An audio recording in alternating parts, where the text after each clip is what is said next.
অবশেষে 12 ঘন্টা পর বৃহস্পতিবার 7 সকালে যুবকের দেহ ভেসে উঠল জলে। আর এরপর পুলিশ সেই দেহ উদ্ধার করতে এলেই পুলিশকে ঘিরে তুমুল বিক্ষোভ দেখালেন গ্রামবাসীরা। বৃহস্পতিবার এই ঘটনাকে ঘিরে ব্যাপক উত্তেজনা ছড়ালো মালদার হরিশ্চন্দ্রপুর থানার সুলতাননগর গ্রাম পঞ্চায়েতের ডোহরা গ্রামে। নিজে নিজে লাশটা ভেসে উঠে খবর নেই, ভিডিও সাহেবকে ফোন করছে, ফোনই ধরছে না।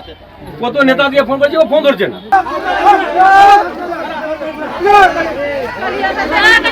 কাল 6টার সময় আমার ছেলে ডুবে গেছে পানিতে। কাল 6টার দিকে আমার ওখানে সরকারে যাচ্ছে, এখানে ফোন যাচ্ছে, তো ফোনে তো একবারে তো সরকারের লোক আছে, দেখবে যে লোকটা পেয়েছে কি পাইনি, লোকটাকে একবার তো আসে দেখলো না। আবার লাহাজটা এখন মিলে গেছে লাহাজটা, তো এখন বলছে কি হ্যাঁ আমরা নিয়ে যাবো পোস্টমর্টমে।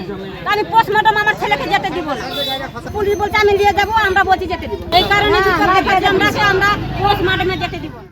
জানা গেছে জলে ডুবে যে পরিযায়ী শ্রমিকের মৃত্যু হয়েছে তার নাম তরণী মণ্ডল, বয়স 37 বছর। স্থানীয় সূত্রে খবর, গত কয়েকদিনের টানা বৃষ্টিতে তার বাড়ির পাশে নদীর জলে বন্যা পরিস্থিতি তৈরি হয়েছে।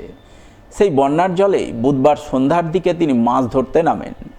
ওই সময় হঠাৎ করেই তিনি জলের তোড়ে তলিয়ে যান। সঙ্গে সঙ্গে গ্রামবাসীরা খবর দেন হরিশ্চন্দ্রপুর থানায় এবং বিডিও অফিসে, কিন্তু খবর দেওয়া হলেও রাতে উদ্ধার কার্য চালাতে বিপর্যয় মোকাবিলা বাহিনী এসে পৌঁছায়নি।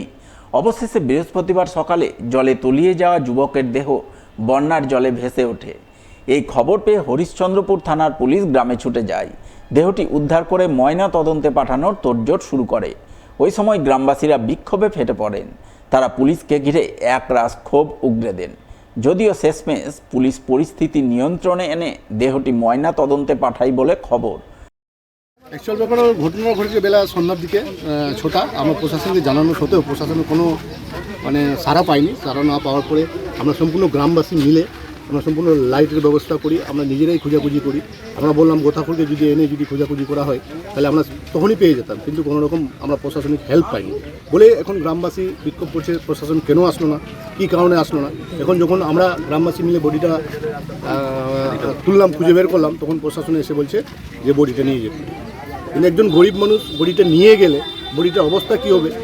এর বাড়িতে খাওয়ার মতো অবস্থা নেই, নদীতে সরকারি জায়গা বাড়ি করে রয়েছে। এবার এখান থেকে নিয়ে গেলে এদের অবস্থা কী হবে? এখন পোস্টমর্টমে যাবে, গাড়ির ভাড়া থেকে শুরু করে ওই দিক থেকে নিয়ে আসা, তার কার্যকলাপ যেগুলো হয় সেগুলোর জন্য এদের কাছে 1 টাকাও নেই। এদের প্রশাসনের কাছে একটাই দাবি, এখন এরা চাইছে বিডিও সাহেবকেও ফোন করা হয়েছে, বিডিও সাহেবের কোনোরকম কর্ণপাত করে না। পঞ্চায়েতে যা সম্ভব আমাদের যত রকম সম্ভব, যেমন আর্থিক একটা 2 থেকে 3 হাজার টাকা পাওয়া হয় ওটাও আমরা দেবো। তারপরে যেহেতু ওর বাড়ি জলের মধ্যে ডুবে গেছে তার জন্য কিছু কাপড়, পলিথিন, কিছু চাল ডাল আমরা যেগুলো হেল্প করতে পারি নিজের প্রশাসনের দিক থেকে, পঞ্চায়েতের দিক থেকে আমরা করবো, সেটা অসুবিধা নেই।